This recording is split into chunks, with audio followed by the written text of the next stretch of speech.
Hello नमस्कार, आप सभी का स्वागत है cooking channel Pan to Plate में।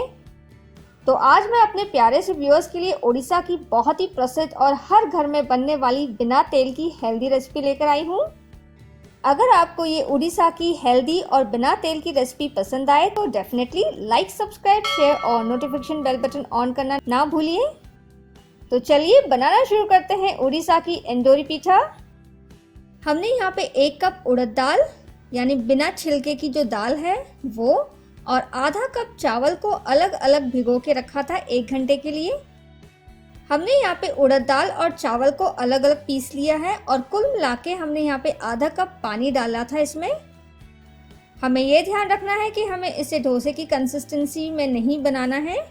तो अगर आप इसी मात्रा में बैटर को तैयार करोगे तो इसकी जो कंसिस्टेंसी है एकदम परफेक्ट आएगी। तो इसे हमने पीस कर तैयार कर लिया है।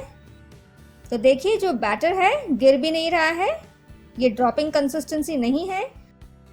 हम इसे रात भर ढक के रख देंगे कैबिनेट में खमीर आने तक, जब तक इसे फर्मेंट नहीं होता है। तो अभी रात के 10:30 बज रहे हैं, तो इसे अब हम रख देते हैं ढक के और सुबह तक का इंतज़ार करेंगे। तो अगले सुबह हो चुकी है, तो देखिए बहुत ही अच्छे से खमीर आ चुका है। अगर नेचुरल तरीके से खमीर आए तो हमेशा अच्छी बात होती है, हमें यहाँ पे सोडा डालने की कोई ज़रूरत नहीं होती है। तो देखिए बहुत ही अच्छे से खमीर आ चुकी है। तो इसे हम साइड में रख देते हैं कुछ वक्त के लिए और आगे की तैयारी कर लेते हैं हम। हमने यहाँ पे एक मध्यम आकार का नारियल को कद्दूकस कर लिया है, 1 कप गुड़ और 1 टीस्पून कुटी हुई हरी इलायची ले ली है। इसकी हम फिलिंग तैयार करेंगे। कढ़ाई में गुड़ और कद्दूकस किया हुआ नारियल डालेंगे। आंच यहाँ पे हमें धीमा ही रखना है। अब सभी चीज़ों को हम अच्छे से मिला लेंगे और चलाते रहना है हमें इसे जब तक गुड़ अच्छे से पिघल ना जाए। साथ ही साथ हम इसमें इलायची पाउडर डाल देंगे, इससे काफ़ी अच्छा फ्लेवर आ जाता है।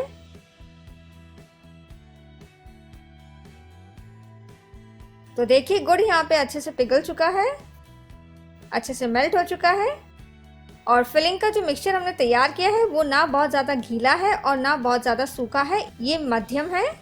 तो नारियल की फिलिंग यहाँ पे तैयार हो चुकी है। आंच यहाँ पे हम बंद कर देंगे और फिलिंग को ठंडा होने रख देंगे थोड़े वक्त के लिए।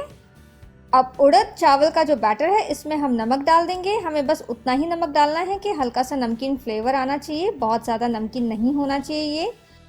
आप चाहो तो इसमें हल्का सा हल्दी भी डाल सकते हो ताकि एक पीला सा रंग आ जाए, ये काफ़ी अट्रैक्टिव लगता है। लेकिन मैं इसे ट्रेडिशनल तरीके से बना रही हूँ इसलिए मैं हल्दी नहीं डाल रही हूँ। तो उड़द चावल का बैटर तैयार हो चुका है। हमने यहाँ पे केले के पत्तों को मीडियम साइज में काट लिया है और पानी से हमने यहाँ पे अच्छे से धो लिया है केले के पत्तों को। क्योंकि केले का पत्ता थोड़ा सा कड़क सा है तो ये बहुत आसानी से मुड़ नहीं सकेगा, तो इसे हम थोड़ा सा मुलायम बना लेते हैं। हम यहाँ पे केले के पत्ते को तेज़ आंच पर इस तरह से पापड़ की तरह हल्का हल्का सेक लेंगे। इससे ये होगा कि केले के पत्ते बहुत ही आसानी से मुड़ जाएंगे। वैसे तो पारंपरिक तरीके में हल्दी के पत्ते का इस्तेमाल किया जाता है, लेकिन क्योंकि मुझे हल्दी का पत्ता कहीं भी नहीं मिला, मैं बहुत ज़्यादा परेशान हो गई थी ढूंढ ढूंढ के, तो मुझे केले के पत्ते का जो विकल्प है वो बहुत अच्छा लगा, तो मैं केले के पत्ते का इस्तेमाल कर रही हूँ यहाँ पे। अगर आपको हल्दी का पत्ता मिले तो हमें यहाँ पे इसे सेकना नहीं है, उसे आपको बस धो लेना है और 2 हिस्सों में काट लेना है। तो देखिए बहुत ही मुलायम हो चुका है और बहुत ही आसानी से मुड़ रहा है। तो हम बाकी के भी केले के पत्तों को इसी तरह से सेक लेंगे।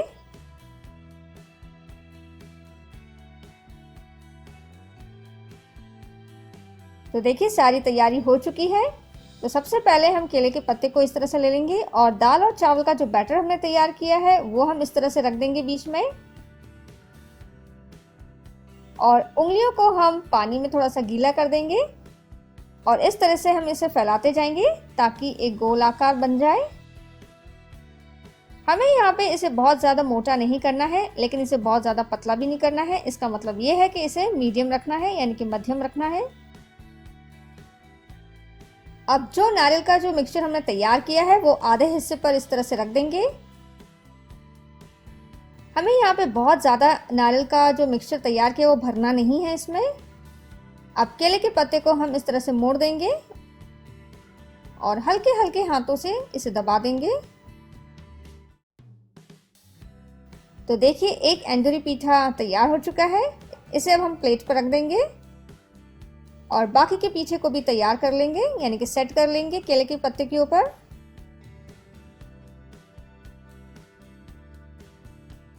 हमने यहाँ पे थोड़ा सा बैच तैयार किया है एंदूरी पीठा का। इसे अब हम पका लेंगे। हमने यहाँ पे बर्तन में 2 कप पानी डाल लिया है और इस तरह से हम छन्नी रख देंगे और ढककर धीमी आंच पर पानी को उबाल लेंगे। पानी यहाँ पे गर्म हो चुका है और अच्छी खासी भाप आ चुकी है। अब एक एक करके हम इसे रख देंगे। आप चाहो तो यहाँ पे चारों तरफ से इसे मोड़ सकते हो, लेकिन मैंने इसे मोड़ा नहीं है, लेकिन आप ये कर सकते हो। अब सिर्फ हम केले के पत्तों को इस तरह से रख देंगे इसके ऊपर, ताकि एंदूरी पीठा में भाप का पानी ना जाए। इसे अब हम ढक्कन से ढक देंगे और धीमी आंच पर 20 मिनट तक हम इसे भाप में पका लेंगे। तो 20 मिनट हो चुके हैं और एंदूरी पीठा पक चुका है। इसे बहुत ज़्यादा टाइम नहीं लगता है। तो केले के पत्ते को हम हटा देंगे और एंदूरी पीठा को हम प्लेट पर निकाल लेंगे। अब हम पत्ते को ध्यान से निकाल लेंगे। वाह, ये एकदम बढ़िया सा पक चुका है। इसे हमें गर्मा गर्म ही खाना है। अगर ये ठंडा हो जाए किसी कारणवश तो आप इसे फिर से पत्तों में रख सकते हो और स्टीम कर सकते हो।